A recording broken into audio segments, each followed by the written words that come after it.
Speaker, Madam Speaker, I want to draw your attention to the process that we have gone through. One, you are a member of parliament from Mukedia.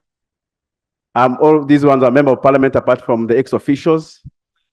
And we have been... Who are they? Yes, we have They are ex-officials. members of parliament. They are members of parliament, but are not representatives of the people in the constituencies. But Madam Speaker, what I wanted to say on record is the president's letter portrays a bad picture on members of parliament, and it seems it has just gone and talked of. And the vice president is here, who has listened to items where the parliament had put the money. Whether it amounts to safety, what the president means, I don't know.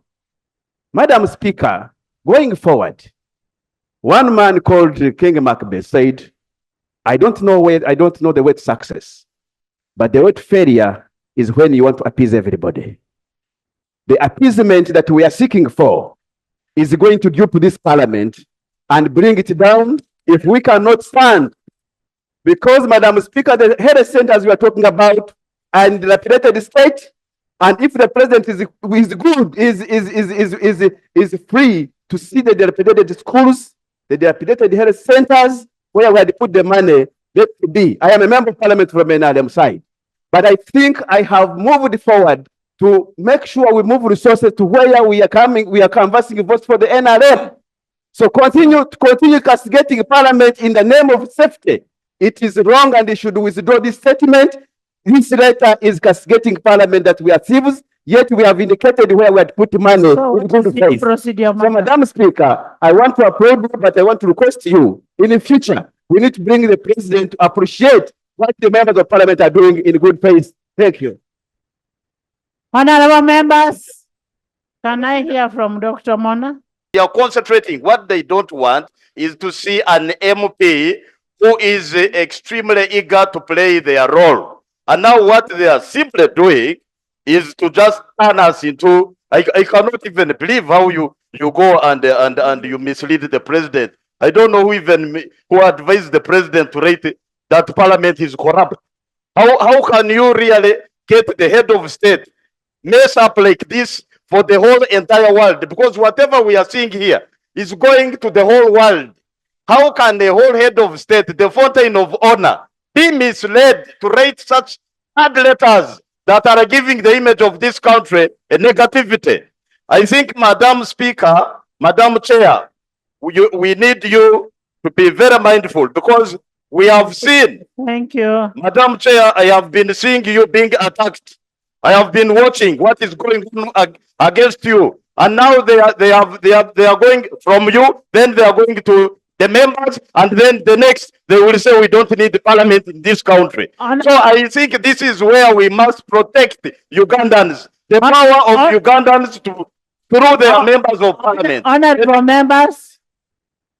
members, having heard from Honorable Nambeshe, Honorable Dur, and also yourself, Right Honorable Speaker, I've risen here just to add my voice to those who have said that it's important that we listen to each other. Honorable colleagues, I can assure you, on either side of the aisle, we are all concerned about the return of the bill to Parliament, and there's no disagreement about that. I think the matter here that we need to listen to each other about is about this, is what this came about, why this came about, and find a way forward. And this is what we want to make proposals about. You know, shouting at each other, honorable colleagues, will never help us.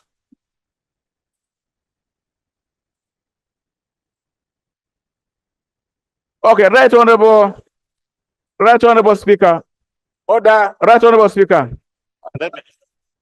Yeah, Madam there's a motion. Speaker.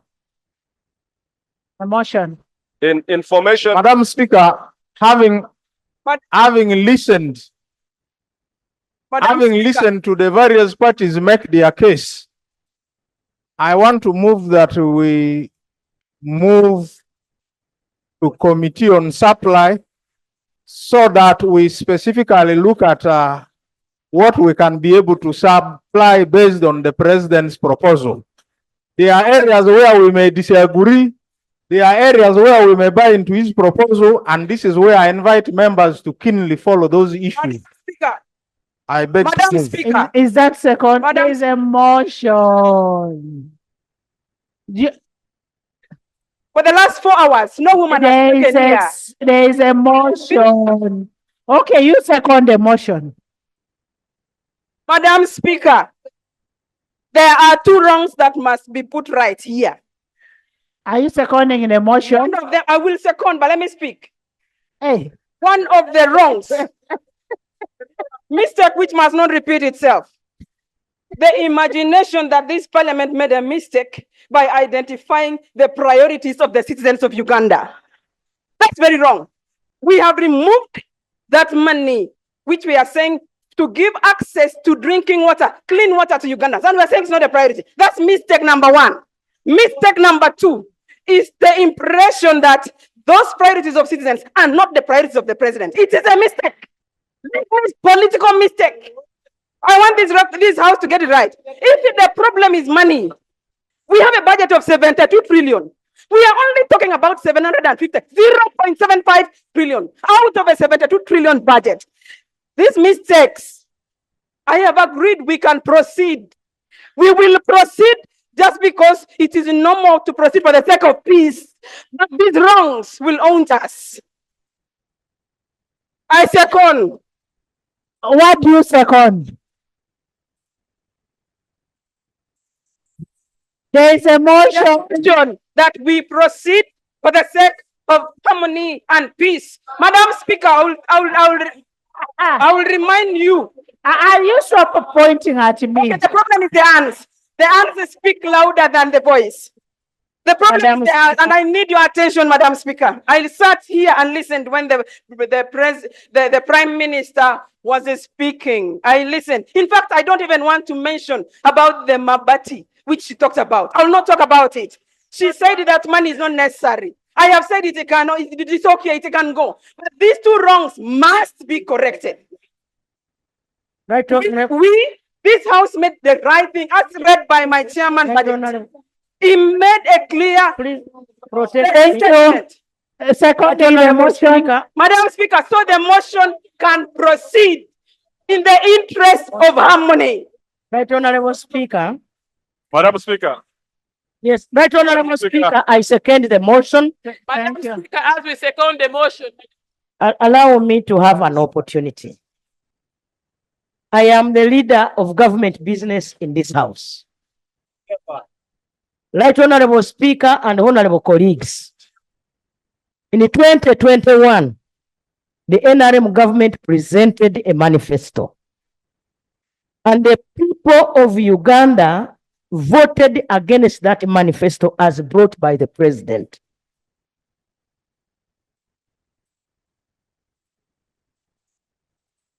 Right, Honorable Speaker, the president brought that manifesto and Ugandans supported it. Order, And so, order. Right, Honorable Speaker, I want members also appreciate that the president has got a role in decision making and making priorities of where we should put the money and where the budget should be seen. So in this regard, Right, Honorable Speaker, Right, I second the motion. Order. Let us now Madam start Speaker, supplying the budget. right, thank you, Madam Speaker. order. Madam Speaker, right. there is one issue that has not come out clearly as I second this motion. Members have been talking, but if we don't solve this issue once and for all, next time we shall have the same problem. Madam Speaker, I've been a chairperson of a committee, and there's been one practice by ministries. Which problem is what has caused this? Government has a particular amount of money to implement government projects for every year. Once budget comes like this, the expectation is that president with the ministers must sit down and agree the priorities of a particular year. Once they agree these priorities to be executed in a particular year, there is supposed to be nothing like unfunded priority. Because all the priorities by the president and the ministers as a government must have been what? Agreed upon. Once the president sits with these ministers there, when ministerial policy statements are presented in the committees, the emphasis by ministries is unfunded priorities. Now, if they are talking about unfunded priority, what were the priorities they agreed with the president? Now, here, when we are talking here, I think we are accepting wrong, which is not a wrong of the parliament.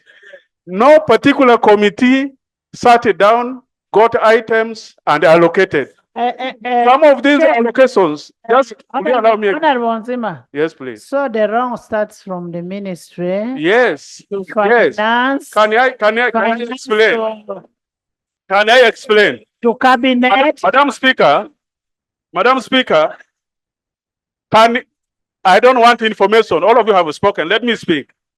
Madam Speaker, what happens here is that when these items come, the various ministries will begin to agitate for other issues, which are not the issues they agreed with the president. Now, members of the various committees may think that indeed these are issues which president also has concern about. Members begin to allocate monies to these what? These areas. So the mistake is not parliament. The mistake is these various ministries that do not represent what the president wants. So from today onwards, in this house, we must sit and agree on one thing, where there should be nothing and no term like unfunded priority presented in any budgeting process. If you shall not discontinue this, let's expect the same problem, because this is where the issue comes. Secondly, government is implementing program-based budgeting. When you go to scrutinize all these budgets of government, there are a lot of duplications. If a particular ministry is supposed to play a role for a program to go ahead, why don't there be specific activities by these specific ministries? All ministries are performing. When you are talking about roads, if you go to agriculture, is talking about roads. If you go to local government, is talking about roads. If you go to infrastructure, is talking about roads. Where is the program budgeting we are talking about? What are we talking about? So this challenge originated from cabinet itself. They came with their confusion to parliament and put parliament into confusion. This must be sorted out. Madam Speaker, therefore, these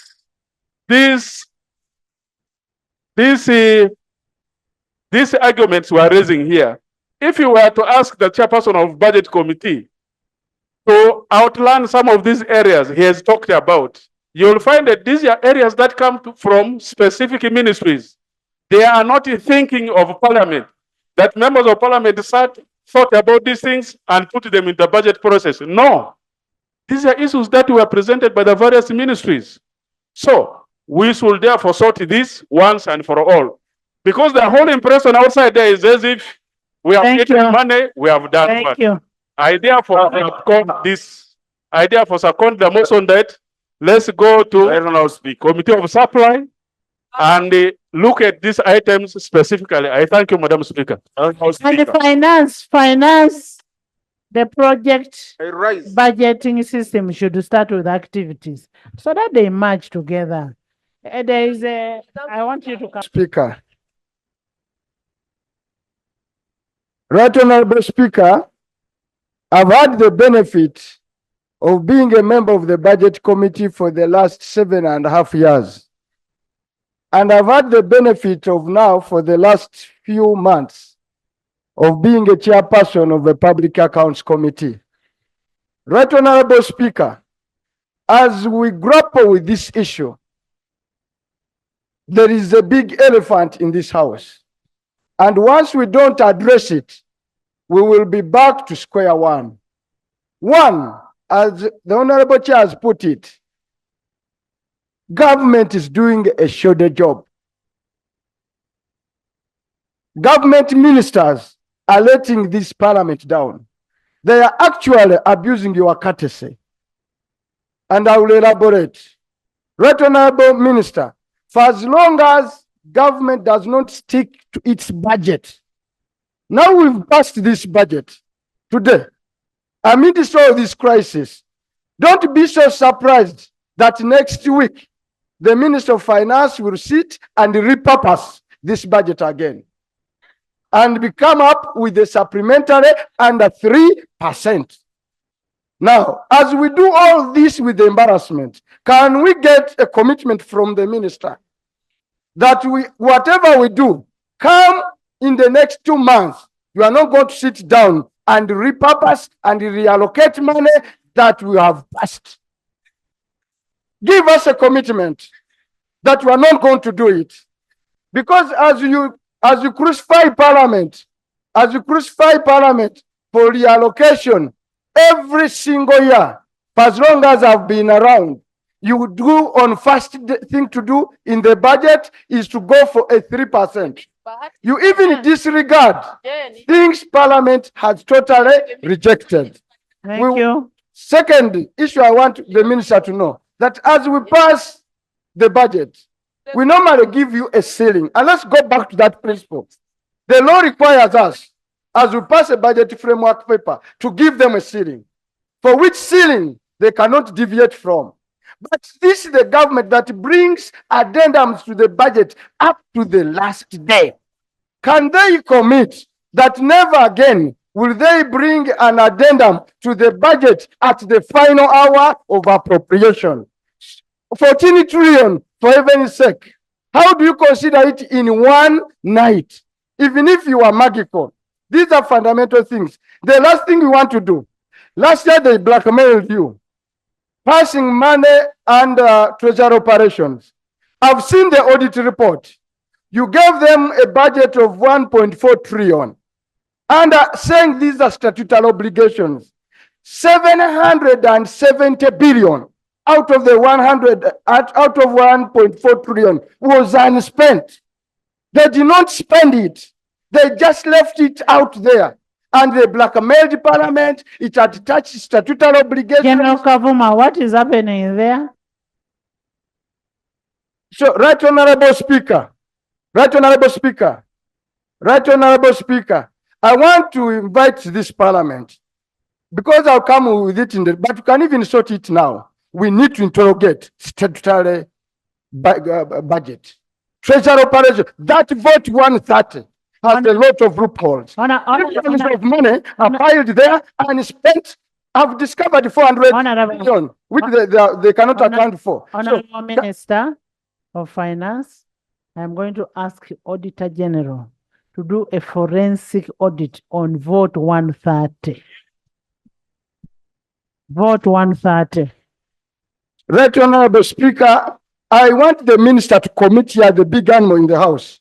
Whether you will not, it's you, whether you will not repurpose this budget under 3%, because that's a big animal in the house. Let him commit, as he has taken us through, that come this month, next month, you are not going to move to reallocate money that has been done in this budget. Madam Speaker, Madam Speaker. Right Honorable Speaker, Madam Speaker. Right Honorable Speaker. First of all, repurpose. I can assure you that the Minister of Finance will not repurpose the budget because there is no provision in the law which allows them to repurpose the budget. We can assure you, Right Honorable Speaker and honorable colleagues, that we shall operate within the budget and in accordance with the law. It may be unfair for us to stand here and promise to the House that we will not come back to ask for your consideration of any other matters, because that means we will be playing God. We don't know what is going to happen tomorrow. We don't know the needs of this country, what the needs of this country will be, but we shall not do anything outside the law. Madam Speaker and colleagues, Even the Basoga we need to put this matter straight. I want to give and compliment on what Honorable Vice Chair of Budget has said, Honorable Remijo. Whoever has blackmailed members of parliament to His Excellency the President has done the worst thing to the ordinary Ugandans, especially my people who come from Lamua district. We have put priority in health because it is wealth. We know when somebody is educated, somebody is already having a brighter future. The NRM manifesto is to secure the future of the ordinary Ugandans. How can somebody go and blackmail members of parliament that we have hijacked and misallocated money when we know the priority of Ugandans is health, is education, is water, and water is life? We cannot give 300 billion to Rocco. Who is this Rocco? What is the other name of this Rocco? We cannot sit here and then put our heads buried on the sand and we think we are doing things right. We are not doing things right. I am a member of parliament. Much as I came under independent ticket, I am an NRM person 311. We should stop deceiving Ugandans. People are going to start walking and protesting here that members of parliament are eating money. Where is the money? They are going to say Anita has buried money in our house. Where is the money? Have you carried money in your bags? The money cannot go to Rocco. This money has to go for health. But the health needs to be elevated to a hospital. We can put it down here. Thank you. Yeah, thank you. Thank you.